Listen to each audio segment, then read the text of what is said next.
name is Steve Stevens, the best sports consultant money can buy. I make more money betting sports than anybody in the world. I'm the one that tells you who to bet.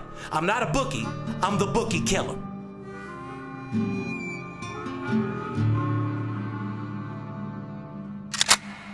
If money talks, then I got a lot to say. I'm on the grind trying to make $100,000 a day. The game that I pick, believe me, it's a winner. What I know could get you rich, cause all I pick is winners. Welcome to Las Vegas. Money talks, money talks.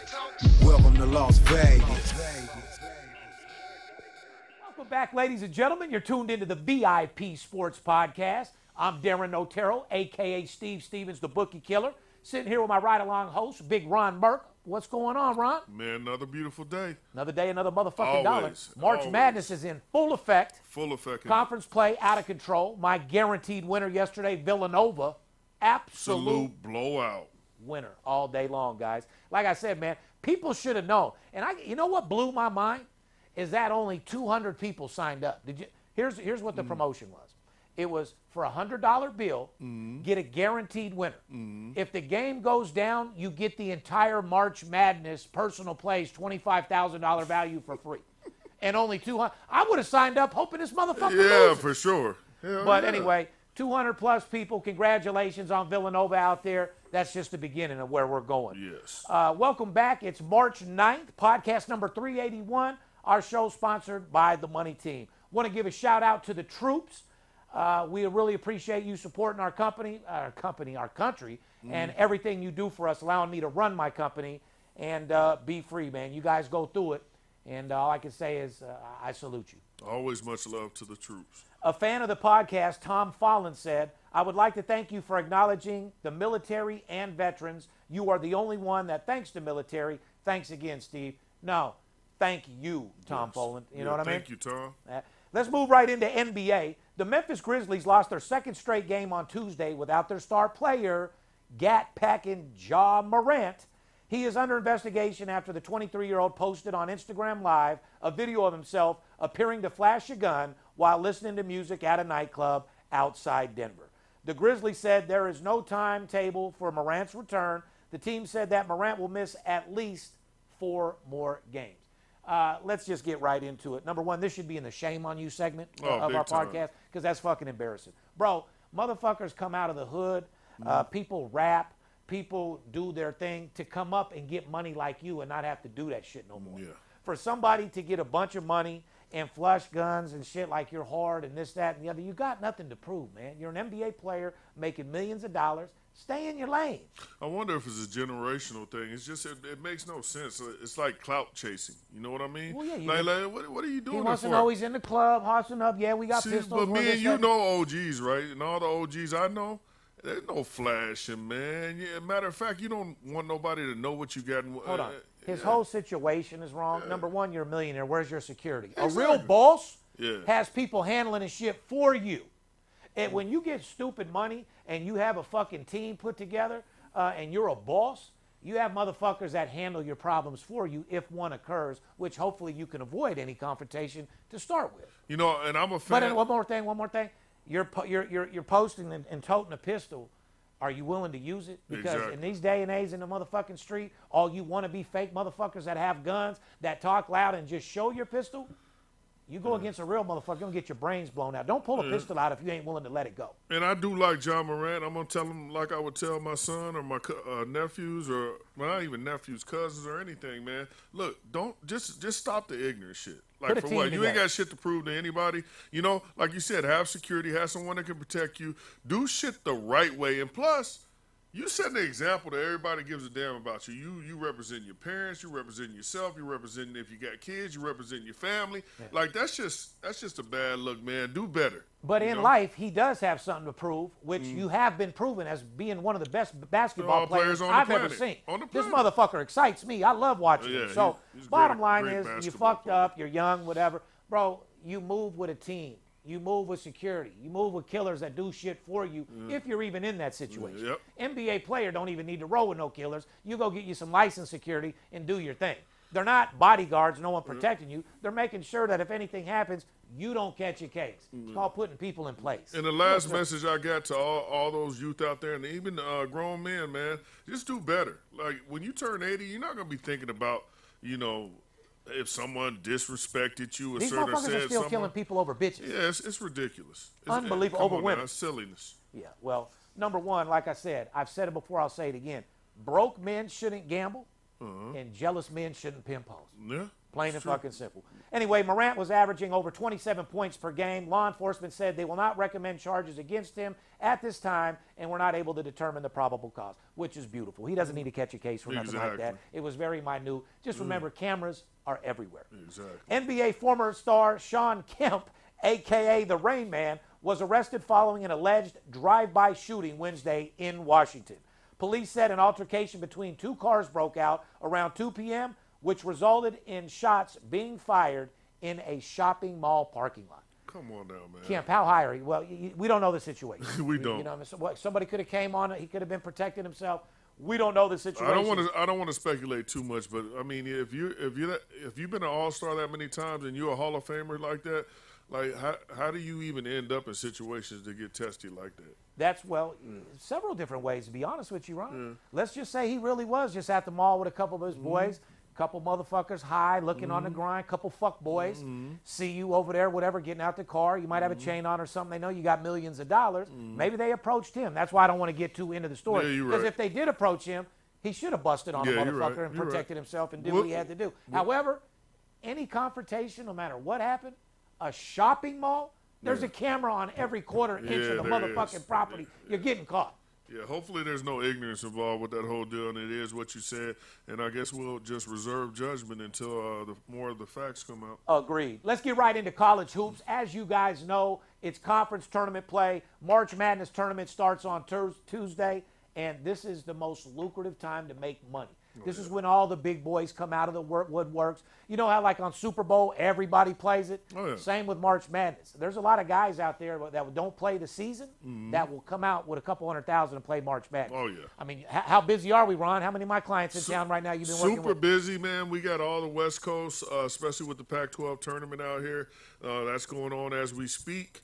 And we also have other tournaments with college teams. Like, we're a major hub for these teams to come out. So we're getting to see things firsthand, get a bunch of information on the games and these players. And not only that, what's going on with the lines and the movement. So it's a different game now with how they play. But we got it all here in Vegas, man. We're blowing it up. Not to mention, VIP Sports is more than just a sports consultant firm. You know what I mean? Like, I actually meet my clients right now. I got about 11 clients in town right now. You can ask Big Ron. He said he's tired as hell. Was drinking a little bit last night. Oh, yeah. Was with one of my clients, my guy that picked up just a small $120,000 on that Villanova game last night. Oh, yeah, big time. But I'm sure, we cater to our clients. Rolls Royce treatment.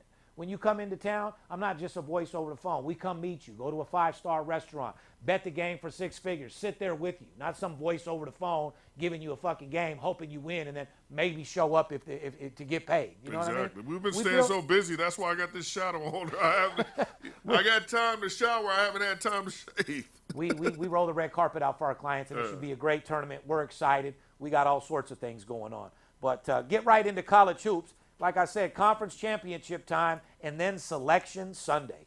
No better time to make money than right now, period. Major conference tournament games in the Big Ten, Big East, Big 12, and Pac-12, the MAC, ACC, SEC, and many other to continue roll on today until selection Sunday. So a lot of conference play is still going in full effect. A lot of money to make, guys. Number 6, Purdue is just 1-5 against the spread in their last 6 games. They play early on Friday. Guys, Purdue, if you're going to fuck with Purdue, first half, all fucking day. All day long. And we talked about this on past podcasts. Remember you asked me about like Purdue. Yeah, I know you love them, but you remember I asked them, I said, I just can't mess with them lately from what they did in that 1-5 ATS the last Goes exactly what we discussed. Exactly. Why do you think I haven't been betting them? However, I have had a couple plays on the first half with Purdue that has treated us very, very well. Number 1, Houston has covered just once in their last 6 games. As you know, Houston came out of the season, I think, covering, what was that, 8 or 9 against the spread? First 9 against the fucking spread. Houston came out on fire. They've cooled off as they've only covered once in their last 6 games. Now, is this a team that you stay away from because they haven't covered, or do you think they're going to step up tournament time and start blowing people out? I believe what happens is, and it's happened here recently with the way college basketball has changed, is that these teams lock it up for that first 2/3 of the season or whatever, and once they know they're in the tournament and this a close game or a loss isn't going to affect their seeding, I think they just play it that way. You think that's what's happening with Houston? I think it's what's happening with all these top teams. I would hope that would be happening. Well, just look what you said. You just named the number 6 team and the number 1 team and what they're not doing towards the end of the year. They really don't need to. They got in the big dance. They're one of the top seeds, and they're going to meet one of these teams somewhere in that bracket. So why? To prove your theory, Alabama has only covered once in their last 6 games. There you go. They're number 4 in the fucking country. There you go. So I agree. Gonzaga is not a highly rated as they have been in past years, but the Zags won't yet another West Coast conference. But the Zags won't yet. Come on, man. We got to get a little bit better than that. It's all good, man. Gonzaga is not highly rated as they have been in years, all right? The Zags held St. Mary's to just 51 points. Here's some trends on Gonzaga, guys. 4-1 against the spread to finish the year. Here's some more trends. Going into March Madness, keep this in mind, guys. The Zags are a very impressive 4-1 in their last 5 games when they were favored by 18 points or more. That's super strong. It's super strong, but that's also last year's stats. They're a little bit different of a team this year. Saturday. Sorry. No, go ahead. I do like the way they handle St. Mary's, though, man, because St. Mary's had they put that defense on is what they did. And that was really it's impressive. Saturday, the Ivy League, you got Yale versus Cornell. Here's the trend, guys. I hope you guys are writing this shit down because, like I said, I'm not into giving out free shit, but I am doing my homework to give you guys some trends. These are games that look good on paper, guys, not necessarily who I'm betting. Yale, 7-1 against the spread in their last 8 games. Another trend, Cornell has covered just once in the last 9 games. Wow. So Yale is looking really good on paper in that particular game. Definitely. Kennesaw State Owls are in the big dance after winning the Atlantic Sun Division Tournament. The Owls are 26-8 straight up, 4-1 against the spread in their last 5 games, and 4-1 to the under in the last 5 games. That's another thing, guys. Like, when you guys look at this schedule today, you guys are probably the average sports bettors losing their mind because there's so much content there and so many different games. However, you don't necessarily need to look at a side. You guys need to start looking at totals. Oh, yeah. There's so much money in these over-unders, guys. It's crazy. A lot of you amateur sports bettors and novice guys, oh, I like this team, whatever, blah, blah, blah, all year long. Well, look at what's happening to these big teams against the spread. We don't give a fuck who wins or loses. We care who covers the spread. Plain and fucking simple. I like what you said there, too. I liked my ex until she cheated on me, so. I think everybody did. Another small school, Colgate Raiders won their 3rd straight Patriot League title, and they are in the big dance. Colgate's 5-1 against the spread in their last 6 games. Colgate is 6-1 to the over in their last 7 games. Another small school, Vermont plays UMass Lowell on Saturday in the American East title game. UMass Lowell is 8-2 against the spread in their last 10 games. Quick NBA recap. We said the Miami Heat were a great team to fade. Guess what, guys? The Heat are now 3-12 against the spread in their last 15 games after falling 104-100 as a 1-point underdog at home against the revamped Cleveland Cavaliers. These teams meet again on Friday night, once again in Miami. The Cavs have the 5th best record in the entire NBA. Can you believe that shit? That's strong. Donovan Mitchell struggled, going just 1 for 7 from downtown on Wednesday, but Mitchell has been the star of the Cavs and broke the franchise record for the most 3-pointers made in a season.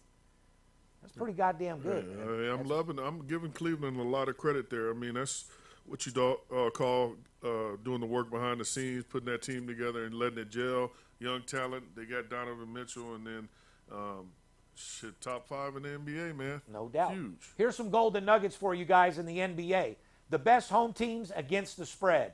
Denver, Golden State, Philly, and Cleveland are the top teams at home against the spread. I'm going to tell you that one more time. Denver, Golden State, Philly, and Cleveland, top teams at home against the spread. Worst home team records against the spread. Teams to fade. Miami, 9-22 against the spread at home. Dallas, come on, Mark Cuban, 11-21 against the spread at home. Losing. I know Mark ain't happy about that. He takes pride in winning at home. Well, guess what, Mark? 11-21 at home ain't going to cut it. The best road teams against the spread. These are teams on the road against the spread. New York Knicks, 22-10 against the spread on the road. OKC, 20-10 against the spread on the road. Last but not least, guys, the worst road teams against the spread. Golden State, 8-23 against the spread on the road. Golden State, one of the best home team records against the spread and the worst road record against the spread. How do you go figure? Hey, man, know your craft. Know what's going on. You putting out gems. Golden State balls at home, but they can't win and cover on the road. Nope. NFL, Derek Carr.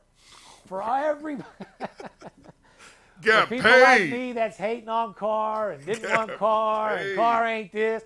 Carr don't give a fuck about what Las Vegas thinks. He don't give a fuck what I think. Veronica, Ron, Ethan, all the naysayers. That motherfucker got $150 million for 4 years for the Saints and don't give a fuck what nobody thinks. Hey, I wouldn't give a damn neither. Oh, my God. We did him so bad, and, man, maybe Carr is better, than everyone thought he was. Even if he's not, he's getting paid. Even if he's not, he don't give a fuck. I love the dude. I love how he carried himself when the Raiders I do love played. how he carries himself. His character is out. Yeah, it is. He's a good dude. But anyway, he's found a new home in the New Orleans Saints. Some NFL analysts like Keyshawn Johnson say that Carr will have success because he's in a weak division in the NFC South, and that there are clearly better quarterbacks like Pat Mahomes in the AFC, where Carr used to compete with the Raiders. Here are some of the top passers in the NFC, and where do you rank Carr amongst these quarterbacks? Brock Purdy, San Francisco. Where do you rank Carr against Purdy? I rank him ahead of Purdy. Right. Purdy, we don't have enough info on. Dak Prescott. No, Dak's better. Okay. Aaron Rodgers. Aaron Rodgers better. Boy, I was hoping so. Matthew Stafford. Right there with Matthew Stafford, because Matthew's falling off right now. About the same. Yep. Well, so what are you going to give Carr the edge? Let's give Carr the edge. Yeah, we'll give Carr the edge over Stafford. Jalen Hurts, not even a discussion. Not even close. Hurts. Kirk Cousins. Yeah, he's better than Kirk. Carr's better than Kirk? Kirk just can't get over that hill, man. I mean, I used to love Kirk Cousins, but it's just like when you keep backing somebody and they just can't get it done, man. It's just like boxing. My dad trains professional boxing. You got that one fighter. You seen him train. He trains like crazy, does great things, has these amazing fights, gets to the big fight and just gets knocked the fuck out. Same with Floyd. With Kirk Cousins. When I've rolled with Floyd for fucking 20 years. Yeah. I can't tell you how many sparring partners that he would fight that are superstars in the gym, and then under the lights they just can't get it done. Yeah, and I think that's where I fall Kirk Cousins. All right, we're going to rank Carr against Jared Goff. Jared Goff got better last year, man. I'm going to put Goff a little bit ahead of Carr right now. I'm going to put them equal. Daniel Jones. I'll put Carr ahead of Daniel Jones. Okay. Garoppolo. Garoppolo with the injuries, I can't tell. Jury's out. Jury's out. Due to injuries, you're putting Carr above him. Yeah. Okay. Definitely. Healthy. I put him right. I don't know. I got to say the same thing as you. Yeah. As soon as you think a motherfucker's doing good, he's hurting. What good can that do? Yeah, Garoppolo. Carr doesn't get hurt. Yeah. Garoppolo has some badass luck, man. His injuries are just freaky shit, Yeah. Well, he's doing some freaky shit with all the bitches fucking. I tell you that right now. Let's move right into the NFL. New York Giants signed Daniel Jones to a 4-year contract for $40 million a year. Whew. Jones had a great season with probably the worst receivers in the league. He stopped turning the ball over.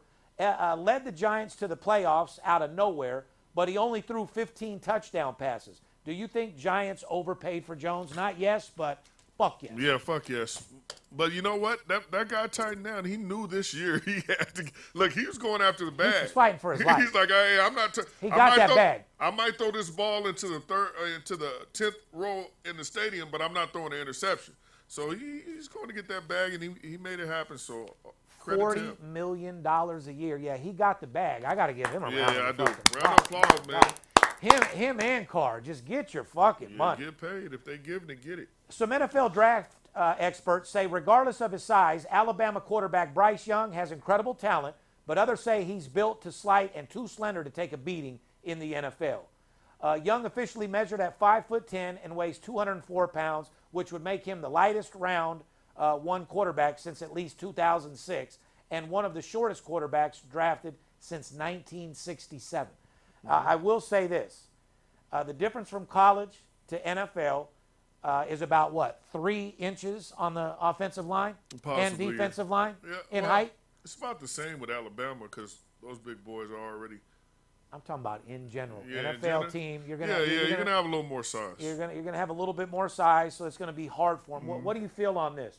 The experts say, regardless of his size, he's an incredible talent, and then others say he's too small. What do you think? My feeling is the same thing I've been telling people for years and years when it comes to players like this. If you were a baller in Little League, and you were a baller in high school, and you were a baller in college, why can't you still going to be a baller depending on how your coach uses you. A lot of these stubborn coaches don't want to use the talent that they got in their hands. Luckily, a place like the Baltimore Ravens took advantage of a person like Lamar Jackson, allowing him to shine. So I think it's the same situation with this kid. He doesn't stop being a baller. He's just not going to be garbage out of the blue. So he's a great player. Now it's all about how they use him. Yep, I agree. Let's move into the NHL hockey. Jonathan Quick didn't have the sharpest debut, but he did enough to earn his first victory with the Vegas Golden Knights in a 4-3 winner over the Montreal Canadiens on Sunday. The Knights fell to Carolina 2-1 on Tuesday, and they faced the Lightning in Tampa tonight. Like you said, Knights got to pick up some wins here at the end to get them where they need to be. Yeah, it's crunch time in the NHL, and this is what it always comes down to. We already got screwed one year with them not picking up those wins and then having to have that one win against Dallas, the Dallas Stars last year, and didn't get it done. So now you just bring it home, man. Whatever it takes, get those last wins in, lock into the playoffs. Let's go Knights. Let's go Knights. Boston Bruins are on fire, and they have 10 straight wins and have 49 wins this season, easily the best record in the NHL. Dude, I don't know if this motherfucker. I don't know if this team's beatable in a series. I mean, yeah, they're beatable because there's humans out there, but this team ain't beatable right now. No, they're kicking ass all season long. You're going to have to prove to Bruins. You're going to have to.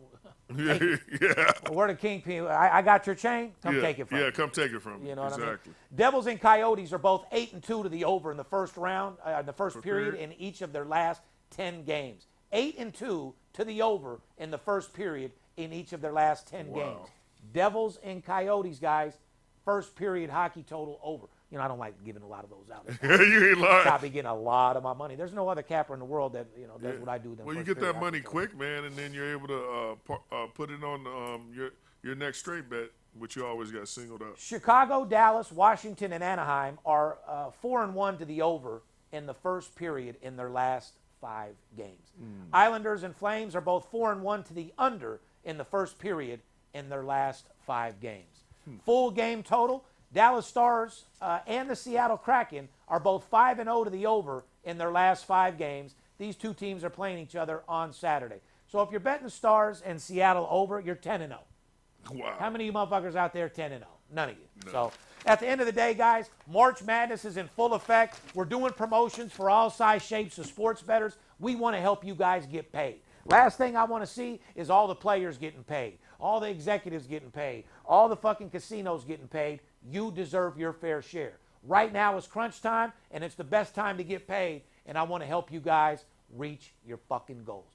If you haven't signed up now, DM us at VIPSports, LasVegas.com, or you can hit us up, 877-220-6540. This is going to be the most exciting NCAA tournament we've had in a long time, and more importantly, there's going to be more money bet this year in 2023 on this tournament than there ever has in the history of sports betting in college basketball. Without a doubt. Guys, without a doubt. You have to make sure you have money management and discipline. You can't run into this tournament blind thinking you know what you're doing or thinking that you got paid on this team during the season, I'm going to roll with them in the tournament. Tournament is completely different. There's all sorts of elements that go into tournament play, like how teams are traveling, how teams' health is, what are they doing, how have they matched up with this team in the past in playoffs, do they still have the same players? There's so many elements. Then you go into working with the guys that make the line in Las Vegas, making sure, is this line right? Is there a 6-point differential? Finding your little spots to pick and choose from. Like most people on a day like this with 80 games are nervous. For me, it's like walking into a strip club with 80 fucking women. You have a lot more to choose from, and you can get what you like. Exactly. And it's the same thing in sports betting, guys. With all these games on the board today, if I can't give you 2 solid winners, I shouldn't be in the fucking business. Exactly. My boss plays are 13-3 in the last 16 games. What the fuck are you guys waiting for? Exactly. Let's go get that money together. Remember one thing. It's you and I against the bookie, not you and I against each other. On behalf of VIP Sports and myself. Much love to everybody out there. Big Ron, everybody, the VIP crew for fucking killing it this year, doing more numbers than we ever have. I love you guys. Stay safe. And remember one thing. Don't let the players be the only ones that get paid. Let's go get it, baby. It must be the money talking. It's Steve Stevens. I bust your bookie head open. Split it to the white meat. I ain't joking. Me and Dirt Bomb in the ghost float. Straight OG like that kush I be smoking. It's way too potent for rookies to come hit it. A little white girl around, I might sniff it. Popping bub in the club, so twisted. My pops keeps telling me to go get it. So I'm at the sports book, betting big on the Clippers. I'm talking about 5 figures. I need a few shots of liquor. Might need another zipper if the bomb play me. Fuck around and put a $500,000 on Tom Brady. When it comes to betting sports, Steve Stevens a beast. Need a certified winner called VIP Sports. Got too many felonies to ride around with my Glock, so sure to keep it since I got shot in Vegas like Pop. Here and